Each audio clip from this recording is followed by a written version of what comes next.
Every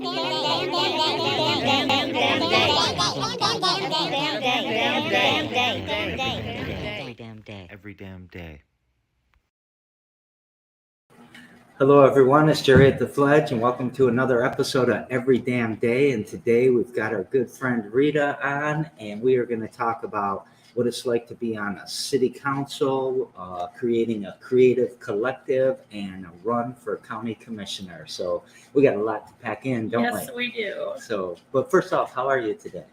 I'm good. Super excited to be here. I'm usually in the background, so it's different for me to be the focus of attention, and I'm excited and thankful. So thank you for today. I'm excited too, and it's an honor to be one of the first to put you in front of or out of the background, I guess. Yeah.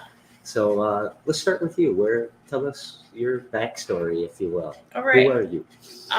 Rita Vogel. I was born here in Lansing at Sparrow. My family is from Mason. And so my dad has worked for Dark Container forever. Uh-huh. And we traveled a lot throughout the country, setting up different manufacturing plants. But Mason was always our home.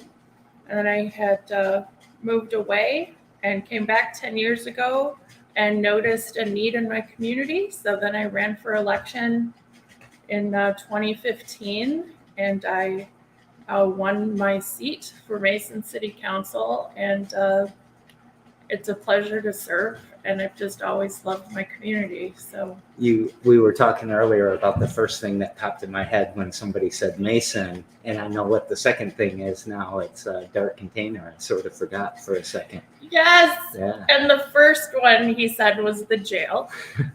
It's true. And now we have a new one that we're building. So it's new and improved. Hopefully you don't need to see it. Actually, I took a tour of what the construction site a few weeks ago, because I went in to talk to some inmates about opportunity when they got out. Oh, nice. Well, that's the best part, to be on the tour side. Oh, I felt claustrophobic. I wanted out of there. I did not like these doors clinking behind me. It's too much. And if they said you're not leaving, Yeah. I would have no recourse. I felt claustrophobic. Yeah. So, so city council. And well, first of all, how'd you win?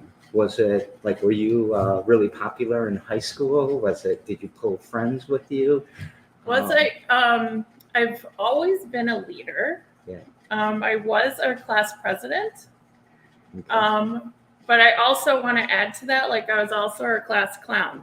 So, I mean, I don't know what that says about our class. But no, I chose to run. Well, I actually ran in 14 just to throw my name on a ballot to see how hard I'll have to work in 16, because I purposely wanted to run on a presidential election because I'm very competitive and I like numbers and I want to know my percents. And that's when we have the higher voter turnout. How dare you use math to make decisions? Right. Science. I know, it's wild. No, and so I ran, and I came in fourth. There were 4 seats. I came in last, but right up there with like our top 3 very well-known incumbents and community leaders.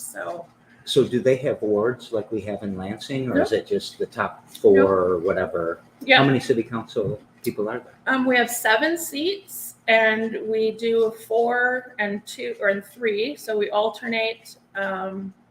Everyone serves a 4-year term, and I've definitely cemented my place as someone who is a conduit to residents, to City Hall. I get results. Even if we don't agree politically, City Council is nonpartisan for Mason. People still know they can reach out to me, and I'm going to make it happen for them because it's what it's about. Did you run on a platform? I ran, I did mine all on social media, actually. The council at that time was saying how unimportant social media is, and it's a joke, and it's not a thing. Yeah, that internet's going to go away someday. Yeah. So, yeah, right. And I saw it as a tool. I'm also one of the youngest people on council. I'm going to be 48 this July.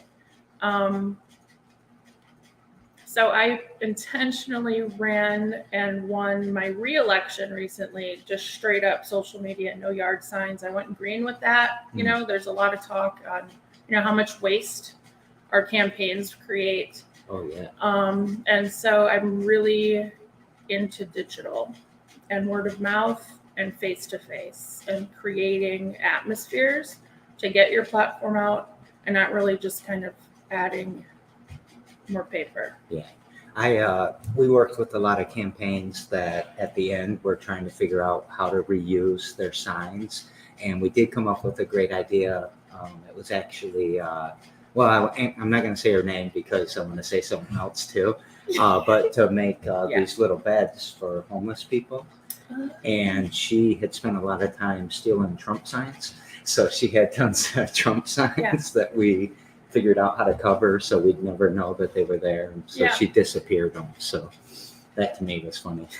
And that works too because they're wax coated, you know. I mean, they aren't really easily recyclable. Yeah. So I love that she upcycled those. Yeah, it was pretty cool. Yeah. But I love that you went green so we didn't have to do it in the first place, right? That's a lower carbon footprint. Yeah.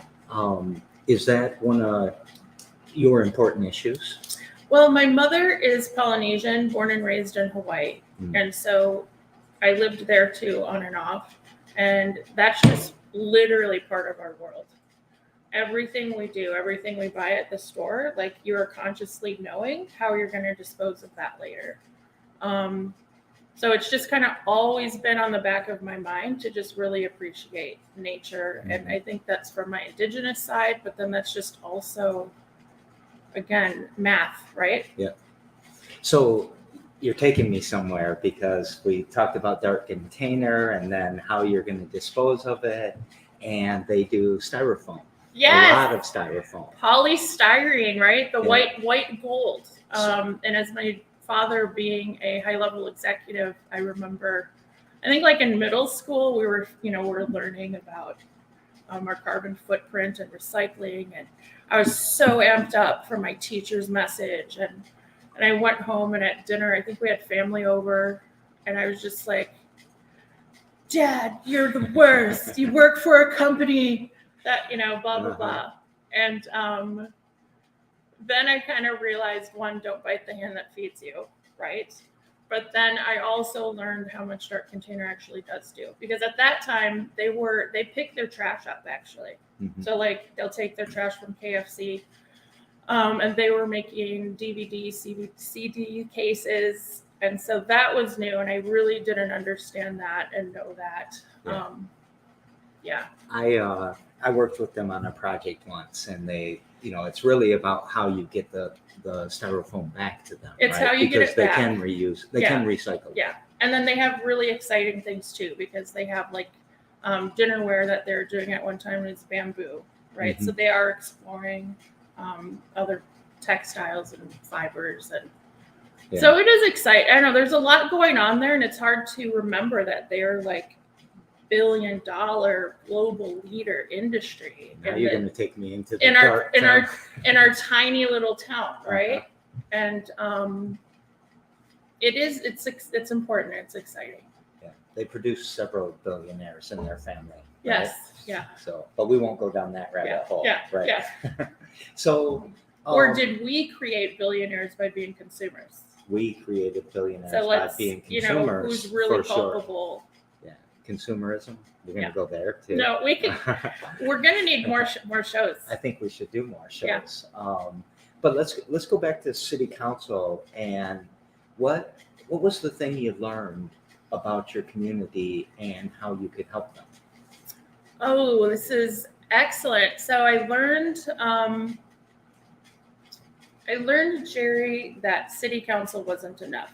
I learned that as a body of 7, we really weren't doing the best to get community engagement and to reach out.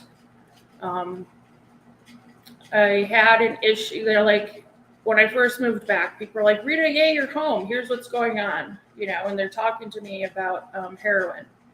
They're talking to me about opioids. They're talking about meth was coming from Charlotte. They're talking, just all these different things, and no one's really doing anything. And the more I learned, it's just no one wants to talk about it. Right. And let me rephrase that. It's not that no one wants to talk about it. I just don't think no one knows how to talk about it. Yeah. Because these are dark, ugly things that make us uncomfortable. So if we're uncomfortable, we don't have words. Yeah. And then we can't express ourselves, and then we shut down and we forget it's happening. And so I first started out, I promised I was going to help with that situation. Then we have a lot of mental health was another one. My oldest has had some challenges and was in a coma from attempted suicide. And I didn't have anyone in my community that could give me resources or help me out. What I did have were a bunch of family members from mothers who have lost their children to heroin overdose. And that's where I found my community. And I felt if I can't talk about mental health or suicide, the stigma has to be worse for these families. And so that's where I started with my advocacy. The Creative Collective was created. It's an open mic. That was an extension of City Council. And I started that in 2019 because we needed more. I needed to create a safe space for community members that were emailing me and contacting me and telling me what the challenges are. And ever since then, it's just kind of grown. And I'm just really grateful that they trust me to create these spaces. And we're all healing. And there's way more to do. And so we're super stoked about that too. It's speaking of billionaires, I have a deep hatred, and I hate to use the word hatred, but I do, for the Sackler family and the whole opioid problem. Did you work with like Family Against Narcotics? Was it that support group? Or actually, Paul. Yeah. And he spoke about his son. I met him through Aaron Emerson, who's a Mason resident, who has Michigan Connects, and he kind of let me know what the challenges were. He's in recovery. He's doing successfully. And I went to an event where I heard them both speak. And I actually just hosted Paul as a speaker. I had the Black Balloon Project event where Attorney General Nessel came, and I was so delighted to see you in the audience. Yeah, it was a great event. Thank you. It's just packaging it differently, and I don't really know that people know what to expect at these events, but I know they leave feeling so overwhelmed with joy and hope. Yeah. And that they really did something, and they respected and honored the love for their loss and influenced others to make a difference too. Do you have to be in recovery or touched by recovery to attend, to participate? No, in fact, that's kind of a fun thing is a lot of the people in the creative community I'm finding are just sober. And it's not necessarily from addiction issues or recovery, but it's just really wanting to connect and feel their emotions and feeling and be present. Right. And so it turns out we are super supportive, and people are coming and finding that we are a bigger safe space because, we're not really encouraging that or celebrating that. Everyone just shows up present and vulnerable and open, and they share their stories. Yeah. And it's truly beautiful. And I look forward to these every month. There was, when I was at the Black Balloon event, which I'm actually going to ask you to tell us why it's called that and all of that. Yeah. I did notice that there was a theme throughout, but it wasn't overwhelming. I still was entertained, if you will, by the poetry and by the listening to the speeches. Thank you. I lost my daughter to fentanyl, and so I had that, we cried a lot. My wife and I cried a lot that night. So yeah, I learned that about you through watching some of your podcasts. And families Well, I just love you, and thank you for sharing all of that. Like, Thank you. I can't love you too. imagine, and I know, some of the families' Mother's Day was really hard, and I can't imagine, but it makes these spaces. So the theme, everyone in that showcase is in recovery or has experienced loss. What I really try to curate in my shows is it's all heart and it's love. And I don't know if I believe that is something that just comes from my Hawaiian culture. Yeah. It's just aloha. And you just show up and you see someone and you connect. And I think a lot of times in our culture here, we're so disconnected that we don't know how to relate anymore or just sit with someone for a few moments and feel the energy and get on the same page, right? Yeah. And so when you come to like the Black Balloon Project event, it's already going to be anxiety. It's already triggering, especially if you've lost someone. So it's my job is to make sure that you feel safe throughout the whole time and you understand we're going somewhere and that you leave feeling hopeful and that you want to come back and you want to continue. So why Black Balloon? What's the history of that name, if you don't mind? So the Black Balloon Project,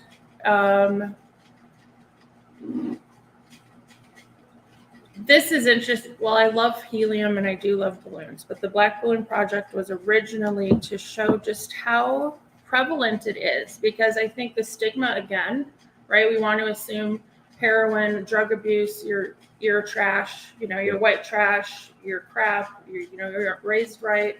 No one's really understanding that addiction doesn't work that way. Like we still have a disconnect of removing what we think addiction looks like and what it truly is. Well, there's a blame and shame self-defense, because I don't want to think that anybody in my family would ever be that. That's those other people. Right, it's someone else, or like something's wrong with them. Like, there's just this whole huge thing. And so when you have a billionaire holding a black balloon, and, it really shows that it hits everybody. And it's just a quiet way to not be in someone's face with it, but it's just noticing that, hey, this household, you have your balloon out on the 6th of March, you understand that this has affected. So it's really more of an observation, a quiet way to observe, and then to really do something. What I loved about the Black Balloon Project event was one of the mothers turned her grief and she made keychains. And so that's what I have. So when I'm in a position to change someone's mind on awareness and recovery, that reminds me to speak about her son Brian's story and let people know. Yeah. And that's the least I can do as an audience member. She was a good speaker. Yeah. So I'm going to take a tangent. Well, I actually want to close out that a little bit. How do you think the impact's been? What are you seeing happening? And then I'm going to ask you if something else is happening too. So, I'm seeing that more people are reaching out for ideas on what they would like a theme to be. So they're sharing with me what they see they need. Mm-hmm. And those are things for Hispanic Heritage Month. Mason, we've got a really great population. Sober shows. So there's a lot of people in the, respectfully, there's a divide between narcotics, addiction, alcohol, but something that's just focused on that. And then, from that, what does that branch off to, right? I mean, we have children of alcohol or the depression, so many ties. They're all so connected. Yeah. But community is so connected, And so when we're sharing a space and we're realizing we have way more in common than just the mask debate or the vax, no vax debate, that's really where your home is for your community. And I encourage and build that, and it's working, and people are feeling a little more engaged with their neighbors, See, we always say that, and you said it, I knew you were going to do it, that connection is the opposite of everything bad. It's the opposite of addiction and unhoused and violence and midlife crisis and even your business failing. More connections can help you with that. Yeah. So creating that connection is always the thing that is number one. Yeah. Because then you got somebody, especially if it's a big set of diverse connection, Yeah. then somebody's been through what you're going through. Somebody wants to deal with their addiction in a different way than what maybe is prescribed by a court. Right. And I think a lot of times too, we think community has to be huge or something. Mm-hmm. But even, the art community, that like all of our communities really are small microcosms of like the bigger pieces. Yep. So I mean, I think it's just all beautiful. And then you don't even know what those connections of who might be in that theater seat watching that show, being inspired, tells their friend. Like, it's endless and it's vibrant. And I think we're all so tired of being in lockdown mode. Yeah. So this year, I think, we're going to see way more people wanting to be engaged, wanting to share things that they've learned. Like everyone's kind of coming out of this rebirth right now of who they are or what they want to do moving forward. Or yeah. So it's an exciting time. I feel like we're all just kind of like these happy dancing bears. I hope they don't shut us down again. Yeah. I don't know. I think we're going to get through it. Like we're all gardeners now and we can bake bread. So, I mean. Awesome. So, yeah, we have to do like 3 more shows for sure. What's this all about? I'm going to throw up a comment here. Hey, Rita, thanks for your help this morning on Cedar Street. I got the lady to the gas station and the car off the road. Blessings to you. What's her name? I don't have my glasses on. Oh, I'm sorry. Rachel Hoover. Rachel, thank you. I was on my way to meet my campaign treasurer actually this morning for a county commissioner run. And we have a corner on Cedar Street in Mason. And this woman, and she had this beautiful puppy in her car. Her car ran out of gas. And it was the inside lane right on a corner where you can't see. It was the worst place. And then this beautiful someone in a truck came and kind of helped protect me, protecting her and this beautiful dog. And I called our police department and let them know to please bring her gas. Mm-hmm. Did they do it? Or I guess they... Rachel took it from there. Rachel, thank you. And it was so nice meeting you. I wished I had contact information and now I do. So thank you. So was that a big campaign tactic? Right? I know. If I only had my materials made yet. I haven't even got my headshots for my campaign. Yeah. I'm a little behind, but next time. So do you think that, that was kind of my transition into the county commissioner run. Why are you doing that? Oh my gosh. Well, Robin Nair was on city council. And so she, for Mason City Council, and then she's been our county commissioner and she's been doing a good job. And she's a Republican and I was a Republican. I'm running. So you didn't tell me that when you signed up. I'm running as a Democrat and I haven't come out to my parents yet. Oh no. About that. I've turned, I was moderate to begin with. And then after 2020 and the social justice issues, I just couldn't hang on anymore to a hope that the party that once represented me would get their things together. And I just had to fully come to the other side. And so what I want to bring to the county, I want to keep the country, right? Mm-hmm. I really think there's a fantastic niche in Mason with our rural counties, Danville, Leslie, we have the fairgrounds. I really want to support our agriculture. I really want to support people who have chosen to not be part of a bustling city, right? I think people need to realize Mason is larger than they think. We're more of a resource. COVID really, we had school buses driving to the country to park on intersections to turn their Wi-Fi hotspot on and then get a ride back to town, leaving our bus there just so that kids could learn. Oh, that's awesome.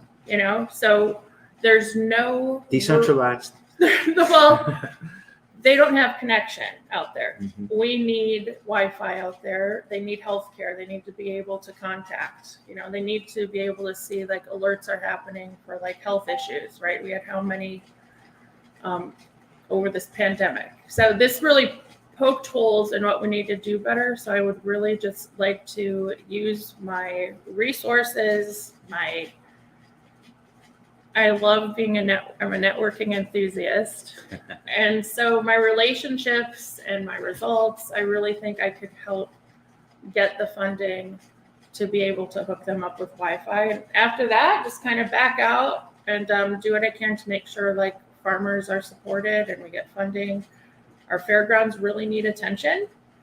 I think we're kind of ignored over there because we're on that side of the highway and most of all the taxes and the funds go here. Ingham County has the highest taxes. I think we're place number 3 or 4 in the nation. Don't totally quote me on that, but it's crazy high. So a lot of that stays here. And I just really want to present in a different way to Lansing what our real needs are and try to organize a system and get us all together. So we're asking for like a couple things that make sense for everybody. Okay. Well, strategically, so I'm excited. I've got 3 kind of topics popped into my head and we're going to be running out of time. Maybe we can cover 2 of them. I'll let you pick though. Yeah. Rural poverty, agriculture, or anti-racism in a community that's on the outskirts or seems to be? I'm going to say resources and recovery is necessary, right? We've got so many families out there, even families here in Lansing. You take your kid to the hospital, you want them to have some mental health help or a rehab bed. There aren't any. Imagine you're coming from Leslie and you're driving so long to get here to wait for nothing. So there needs to be some type of connection there. And I truly believe the more we're educating families on breaking the stigma to understand, what their child is going through, whether that's mental illness or addiction, in that conversation, then you have heightened awareness. And I think racism and social justice and all these other things filter through because you are changing your mind and opinion on something if you're going to really understand what addiction is or understand recovery or understand that you just need different words to support your child who's depressed, right? Yeah. So I think if you're able to start there, everything else will follow. And I'm super optimistic about it. Yeah. What's a county commissioner do? County commissioner, well, I know what I'd like to do. County commissioner, so instead of me just being Mason, so county commissioner, now my district is Leslie, Dansville, Wheatfield, Vive, and Aladdin. It's the second time I've heard Vive in like 2 weeks, and I had to look up I didn't know what that was. Well, and it's fun to say, isn't it? It is. Vive, Vive, yeah, Vive, the V. Are you gonna sing to take us The out Vive, today? yeah, with Jerry at the fledge. No, That's it's no. So now I just kind of oversee and try to make sure that the funding with all the different opportunities can reach them better. And I do think there's different ways to approach that because what we have been doing for 15, 17 years hasn't changed much. So I don't know how can we expect different results, right? Right. So I think there's ways to coordinate different relationships in interesting ways. And that's a gift that I have is putting different relationships together. So how do people find out about you, about your campaign, when we can vote for you, all of those things? Oh my goodness. So I have my Rita Vogel Mason City Council Facebook page. Okay. Then I have the Creative Collective Mason Facebook page. And we have an event this weekend, actually. I've teamed up with Community Mental Health. Suicide prevention specialist Jennifer Cronkite will be facilitating QPR training.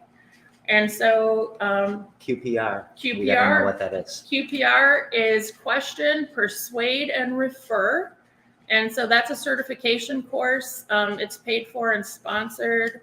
517 Living is a sponsor. Oh, nice. And so she'll come in. It's about an hour and a half. We have a 2-hour time block, and we're going to learn the language of how to see, like CPR. Uh-huh. This is a mental health I CPR. was wondering if it was something like that. Yeah. The way that you said the acronym. Yeah. And that is something I'm looking forward to getting certified as well. Is that for Mason residents? Or That's for anybody. It is in Mason. Okay. And so we're doing that Saturday morning. And then to continue with the May Mental Health Month, Saturday night at our Mason Area Historical Society, which is my new home for our collective shows, we're having a celebrate our pets, because our pets get us through our mental health. Our pets encourage us. Our pets listen to us.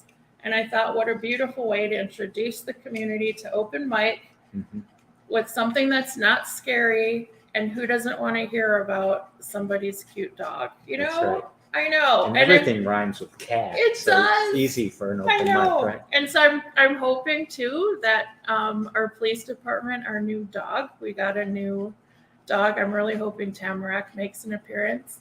But that one is sponsored by Prue's Pets, and so they're going to come and they're going to do, beautiful. you know, a Are they live. bringing some Yes, stuff? Yeah, I know. That's awesome.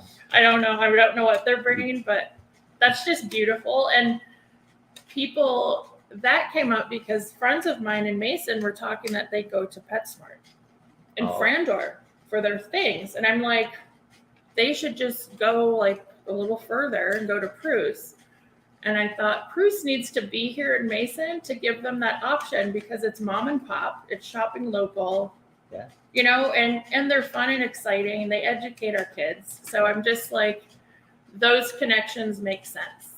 They could almost charge to go in the store. It's such a fun so experience. Beautiful. I went yesterday to do a little promo video shooting. Yeah. I know. And I was just mesmerized on the fountain and the fish and the birds.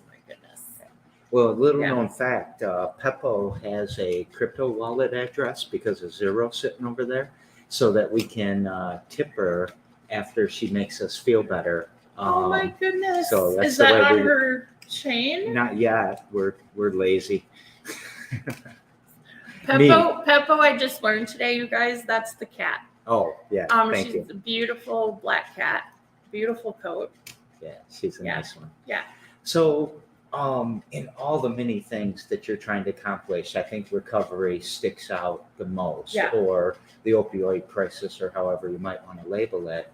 As you look out at the crowd and we kind of close up, what's something they can do today that's relatively simple or painless even, to just get them started? I think just remember, I recently got really frustrated with somebody for terrible customer service because they weren't answering my questions or asking me the right questions for what I needed. It wasn't Rick Bruce, was it? Oh, okay. And then I turned around, right, and was so not helpful to someone else. And I was like, man, like, let me look at that, you know, my advice would be to just approach everybody as though it was yourself on a bad day at all times.